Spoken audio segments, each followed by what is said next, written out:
In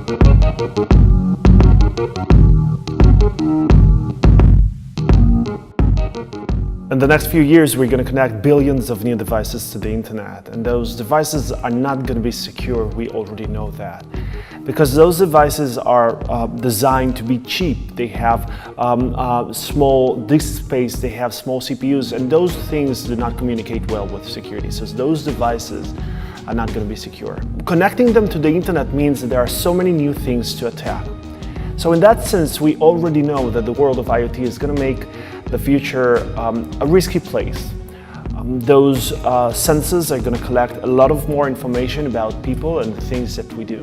Companies will have much more information about us. That means that the price of every cyber incident will go up. So it's going to be very challenging to find a solution for those billions of new devices. Governments are slow when talking about securing the country, but they are not very slow when talking about attacking other countries. The cyberspace is actually an active war zone. We're right now witnessing something very similar to World War III.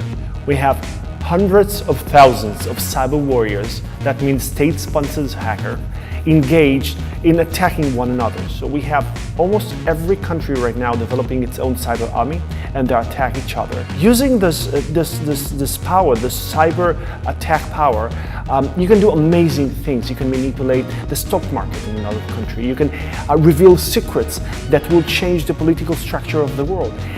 You can even influence who will be the next president of a country. It's much easier to be an attacker than to be the security guy. And countries today struggle to find a way to secure so many digital assets in the same place. And there is an inherent asymmetry. If you're a hacker, you have to succeed one time. If you're a security guy, you have to succeed all the time. If you're a hacker, you can attack one point. If you're a security guy, you have to secure everything. Hacking has no rules. You can do whatever you want.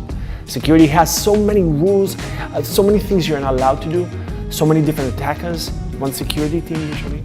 In the years to come, we already know that we will see more major cybersecurity incidents. More big companies are going to be hacked. We know that for a fact. Even though we spend so much in cybersecurity, we have amazing entrepreneurs, we have amazing programs and activities in the world of cyberspace, we already know that big companies are going to be hacked. One of the most important reasons for that is the fact that we don't see disruption, we only see incremental innovation. So we see more and more products, more and more startups, but they do not completely change the way we think about cybersecurity. They only give us one step each time. Now we have AI. AI is disruption. AI can actually completely change the world of cybersecurity. And AI-based technologies can actually improve many things like threat detection, analysis of attacks, monitoring of behavior, human behavior, and so many other things. But the thing is that in the short term, and maybe even in the long term, AI is going to cause much more damage than do good. Because AI systems are going to be also in use by the criminals and threat actors. And they will use them in order to find ways to attack companies, to find new vulnerabilities, to write exploitations. AI is better in writing spam emails, phishing emails, compared to humans. So now you have a machine writing phishing emails, and this machine improves itself all the time. Countries still think that they can say, this is our virtual space, this is your virtual space, and we shouldn't be able to communicate. But we know that this is not the real way to go about it. The virtual space has no limits, has no borders. You send information from one person to another. You never know where this information is going to go through. You keep your information in Facebook. Facebook stores this information in another server. The server is being communicated with another server, and so on and so forth.